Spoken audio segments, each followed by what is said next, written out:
नमस्कार साथियों, एक बार पुनः आपका स्वागत है हमारे इस YouTube चैनल पर। आज हम आपके लिए जहां लेकर आए हैं जनरल नॉलेज, बेहद ही इम्पोर्टेंट, सभी परीक्षाओं के लिए ज़रूरी होता है।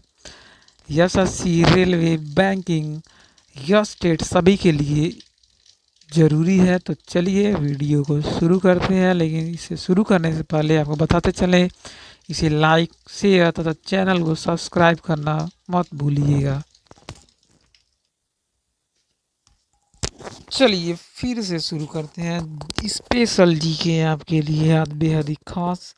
शिशुनाग ने अपनी राजधानी कहाँ बनाया था? वैशाली में बनाया था। थियोडोलाइट यंत्र से लंबवत कोण मापा जाता है। लंबवत कोण थियोडोलाइट यंत्र से मापते हैं। चेचक बीमारी किसके द्वारा होता है? या वायरस के माध्यम से होता है। अगर हम लक्षद्वीप के बारे में बात करें तो इसका स्थिति है अरब सागर के अंदर। अरब सागर। ओराव विद्रोह के प्रमुख नेता जतरा भगत थे। जतरा भगत। ओराव विद्रोह रोवर्स कप फुटबॉल खेल से संबंधित है। Rovers Cup football. हवाई द्वीप को प्रशांत महासागर का चौराहा के उपनाम से जाना जाता है। हवाई द्वीप को। आगे बढ़ते हैं। महात्मा गांधी के राजनीतिक गुरु थे गोपाल कृष्ण गोखले। गोपाल कृष्ण गोखले।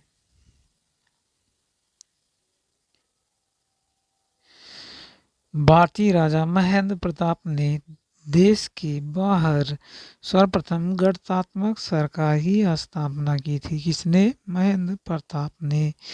प्राकृतिक कारणों से चट्टानों का टूटना या बिखरना अनावृत होना कहलाता है। बेहद ही इम्पोर्टेंट पॉइंट। अनुच्छेद 352 के अंतर्गत लागू आपात स्थिति के दौरान मूल अधिकार निलंबित रहता है। एमनेस्टी इंटरनेशनल का मुख्यालय देखा जाए तो इसका मुख्यालय है लंदन में। पाटलिपुत्र नगर गंगा और सोन के संगम पर स्थित है। गुजरात राज्य की तट रेखा भारत की सबसे लंबी है। भारत में सबसे लंबी तट रेखा गुजरात राज्य की है।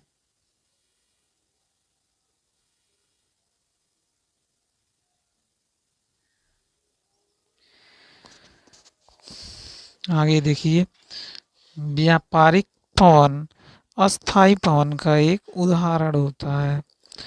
एड्स की बीमारी की जांच के लिए या संभावना के लिए हम देखते हैं एलिसा परीक्षण। एलिसा टेस्ट के माध्यम से हम एचआईवी का पता लगाते हैं। आगे देखते हैं। आरआरबी अजमेर का आया हुआ क्वेश्चन। अस्थायी बंदोबस्त बंगाल में 22 मार्च 1793 को लॉर्ड कॉर्नवालिस द्वारा लागू किया गया था। अस्थायी बंदोबस्त लॉर्ड कॉर्नवालिस के माध्यम से दिया गया था। हड़प नीति को लॉर्ड डलहौजी ने अपनाया था। इनके माध्यम से जिन राजाओं के कोई संतानें नहीं थी तो अंग्रेजी शासन में मिला लिया जाता था।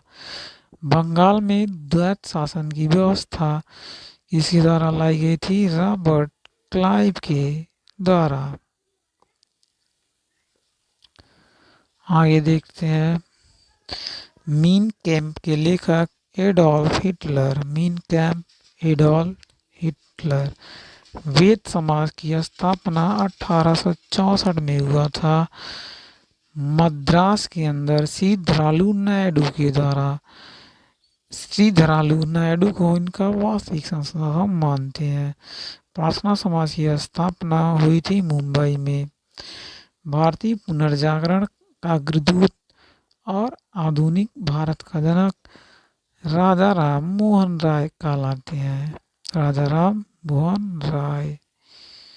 अगला पॉइंट देखते हैं। टू लीव्स विक्रम सेठ के द्वारा लिखित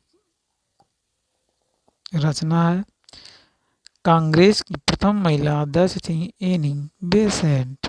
उच्चतम न्यायालय के न्यायाधीशों को संघीय संचित निधि से पेंशन दिया जाता है।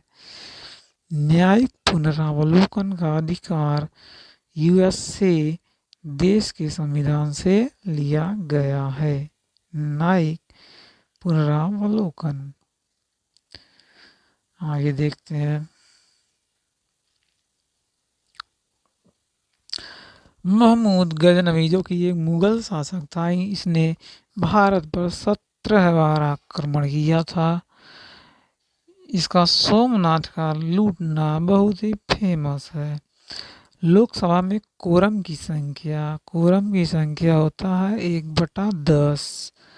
देव समाज की स्थापना 16 फरवरी 1887 को किया गया था शिव नारायण अग्निहोत्री द्वारा।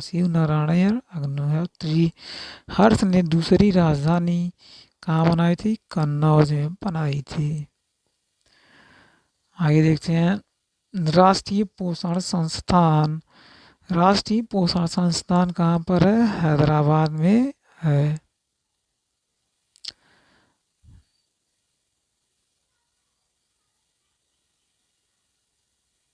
आगे बढ़िए।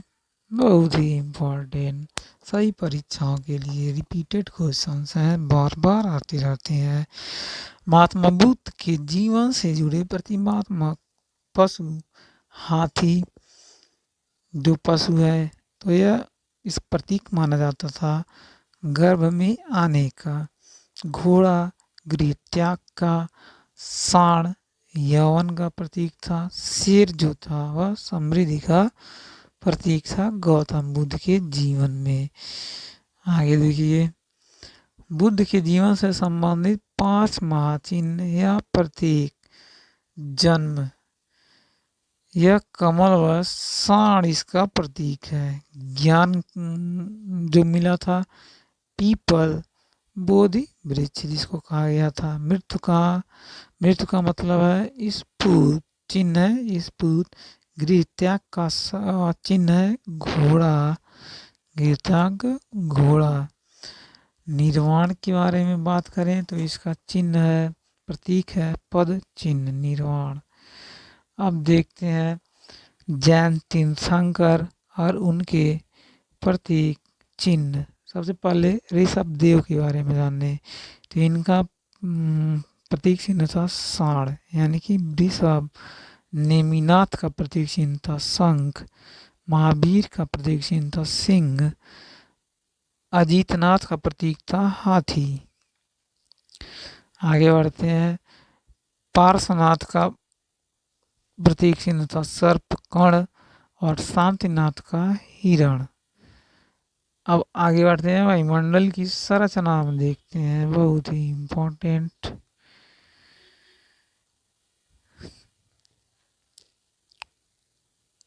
इसका प्रमुख मंडल होता है क्षोभ मंडल, जो पृथ्वी से कुछ ही ऊंचाई पर होता है। इसमें क्या होता है कि मौसमी घटनाएं घटित होती हैं।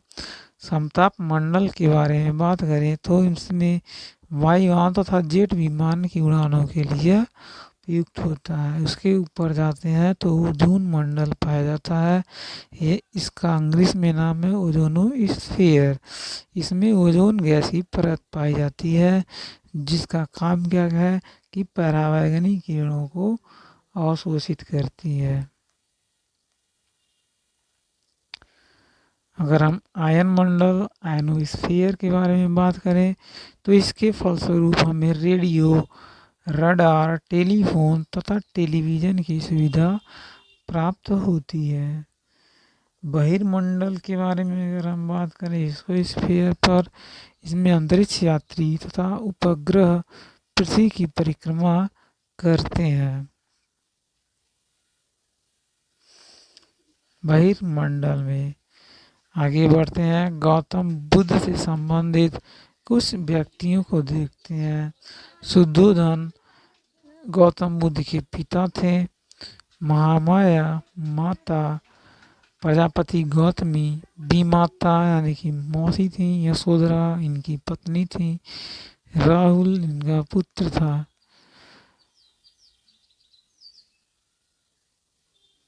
चन्ना कत्थक था। सारथी इनका प्रिय घोड़ा। अलार कलाम, चन्ना इनका सारथी था, कन था इसका इनका घोड़ा था। अलार कलाम इनके प्रथम गुरु थे। बिंबिसार, अजातशत्रु, प्रसेनजीत एवं उदयन इनके शिष्य थे, जो कि क्या थे, राजा महाराजा थे। आगे बढ़ते हैं।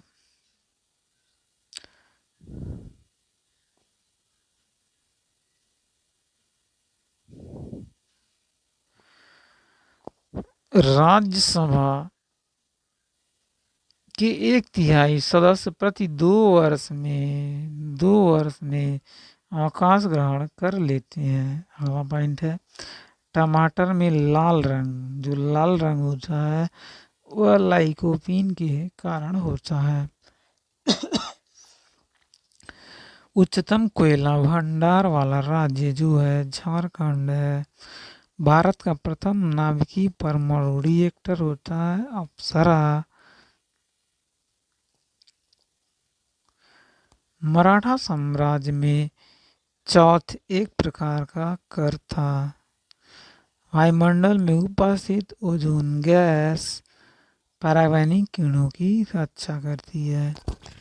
आगे बढ़ते हैं। बैरोमीटर का पारा अचानक गिरना तूफान को प्रदर्शित करता है, आंधी और तूफान को। बैरोमीटर का पारा जब नीचे की तरफ गिरता है तो होता है आंधी तूफान। चंद्रमा पर उतरने वाला प्रथम व्यक्ति था नील आर्मस्ट्रांग, जो कि ब्रिटेन का रहने वाला था, अमेरिका का रहने वाला था। 1969 में यह चंद्रमा पर पहुंचे थे। आगे देखते हैं। बिहार का शोक किसको बोलते हैं, कोसी नदी को बोलते हैं बिहार का शोक। देखते हैं जड़त्व के नियम। तो जड़त्व का नियम को गैलीलियो ने प्रतिपादित किया था। कैंडिला किसका मात्रक है, जो तीव्रता का मात्रक है। आतिशबाजी में उत्पन्न हरा रंग बेरियम के कारण होता है, हरा रंग बेरियम के माध्यम से। ताप का एसआई मात्रक जो होता है वो होता है केल्विन। आगे बढ़ते हैं। ज्वार भाटा सूर्य और चंद्रमा के गुरुत्वाकर्षण के द्वारा होता है, बनता है। अगला पॉइंट देखते हैं। गलसुआ रोग विषाणु के कारण होता है। भारत में सर्वाधिक हीरा मध्य प्रदेश में पाया जाता है। सीसा रेत एवं लवण का मिश्रण होता है। आगे देखते हैं आरआरबी गोरखपुर के बारे में। तुगलुल परियोजना कहाँ पर है, झेलम नदी पर है। दिल्ली के लाल किले का प्राचीन नाम था किला-ए मुबारक। डिंडीवाना झील राजस्थान राज्य में स्थित है। महाद्वीपों का निर्माण ग्रेनाइट चट्टान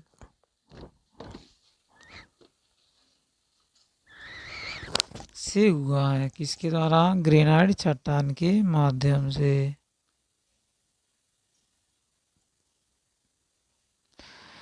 डॉक्टर राजेंद्र प्रसाद को भारत रत्न से 1962 में सम्मानित किया गया था। तानसेन के गुरु के रूप में स्वामी हरिदास को जाना जाता है। स्वामी हरिदास तानसेन के गुरु थे। राष्ट्रीय खेल दिवस 29 अगस्त को मनाया जाता है, राष्ट्रीय खेल दिवस। आगे बढ़ते हैं। भारतीय दूरसंचार दिवस 17 मई को मनाया जाता है। भारतीय विश्व दूरसंचार दिवस 17 मई।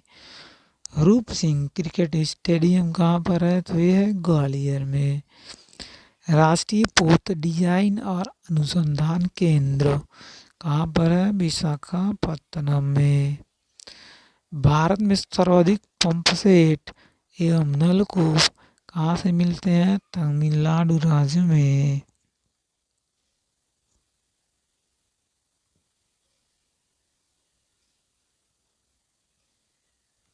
आगे देखते हैं। कुका आंदोलन, गवर्नर जनरल नॉर्थब्रुक के समय में हुई थी। नॉर्थब्रुक संसद भवन का उद्घाटन 18 जनवरी 1927 को हुआ था। लॉर्ड इरविन ने इनको बनाया था, इनके द्वारा किया गया था उद्घाटन।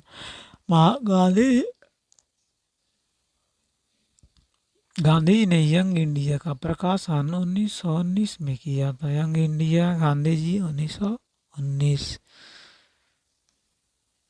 सिकंदर के घोड़े का नाम क्या था? तो सिकंदर के घोड़े का नाम था बुकाफेला। तो ये था आज का हमारा आखिरी जीके का स्पेशल पॉइंट। आप इस वीडियो को लाइक करें, शेयर तथा सब्सक्राइब करना ना भूलें। साथ ही साथ आपको यह वीडियो कैसा लगा आप हमें कमेंट बॉक्स में ज़रूर बताएं। Thank you.